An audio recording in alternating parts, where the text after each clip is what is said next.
Captain America Brave New World. I went to the fan event tonight, which if you went to the IMAX fan event, they give you these cool little keychains or whatever. These are like metal.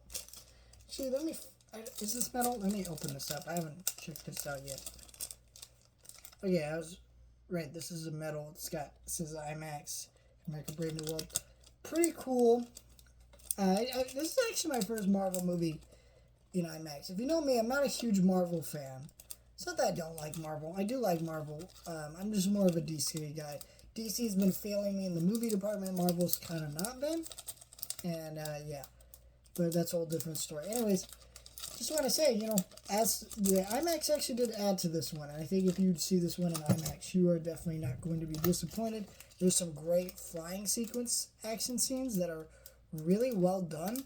And we're definitely added to the IMAX. Anyways, spoilers for this movie. If you know how I do my Marvel reviews, I do spoilers because, yes, I could be like most YouTubers, record a non-spoiler review and spoiler review, but what would be the point of that? Everybody's going to see the movie, and I usually warn before I talk about spoilers anyway, so if you want to stick around for the non-spoiler portion, then we'll talk about spoilers, cool. So this movie kind of had a lot of negativity going into it because some people were mixed on the Falcon and Winter Soldier show, which obviously this is very much a sequel to. Some people weren't really sure how Falcon could lead a role.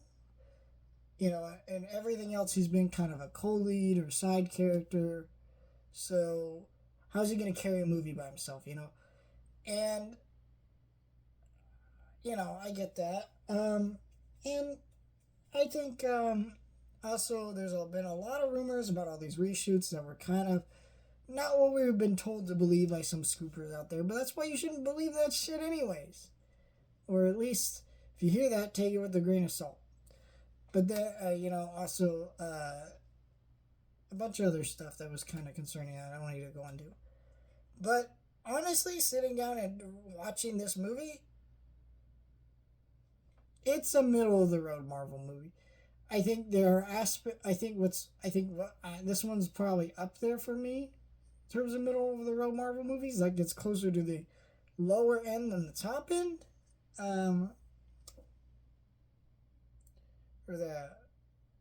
It's closer to the higher end than the top end or lower end. Whatever. It's up there, right? I think this is closer to the really great Marvel movies. I think it had a few things holding it back, which of course isn't a classic Marvel problem. This actually movie reminded me of Phase 2 in a lot of ways. This felt tonally more involved like Winter Soldier, kind of setting possibilities up for the future, and having a lot of the similar problems like, hey, the villains weren't great, things like that. But overall, I thought this movie was a fun movie. And what I really liked about this movie is it was 2 hours. Didn't overstay its welcome. I think certain events felt a little fast-paced, but that's fine. I think a quick and done movie actually works really well for this kind of movie, especially since this is a thriller kind of a vibe, kind of just like Winter Soldier, that I think works really well. And so, yeah, I didn't really like the villains, but I thought this movie worked a little bit well. And I will say, some people have said, like, oh, you need to watch Falcon the Winter Soldier, all this stuff. You don't, honestly. Because all you need to know is Sam Wilson is Captain America. And there's a character in that show that's in this movie, but they literally explain to you he's the forgotten Captain America. That's all you really need to know about him. You don't really need to know much else to get the plot. Like, you can follow it just fine. You're better, and that's really the way Marvel movies used to be anyways, where you could just kind of watch one movie, and yeah, you might be missing a few details, but you would still enjoy it overall. And that's really the way I felt about this movie, and that really worked for me. Red Hulk was cool for the moments he was there, but like, don't expect a lot of him. Just saying that. Other than that, is there anything else? Oh, Anthony Mackie was really good in this movie. I thought he really held his own as a leading man in this role. And you could feel like maybe the pressure he felt as an actor taking on this role in the movie a little bit, but also the pressure he's feeling as a character in the movie, and I think it added a lot to his performance. Other than that, yeah, let's get into the negatives and the spoilers. So click off now if you don't want spoilers. I think General Ross is awful.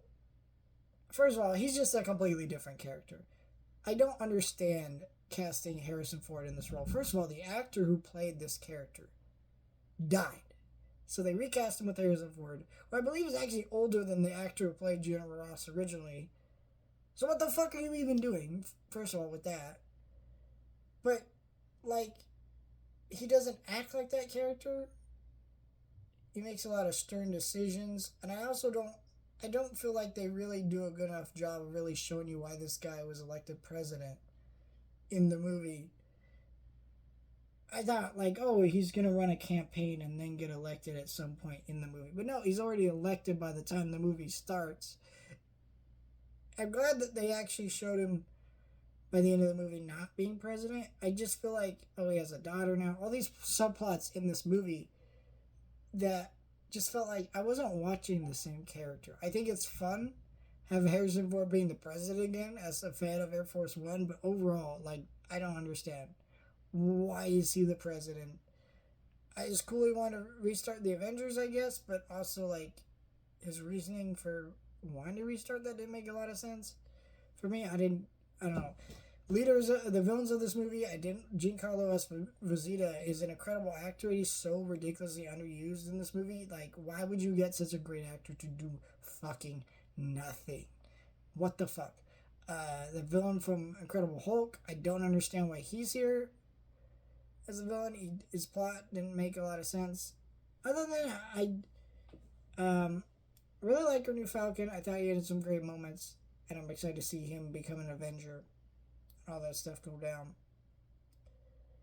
The end credit scene implied that the villain at the end of this movie might tie into Avengers Doomsday, so we'll see how that goes.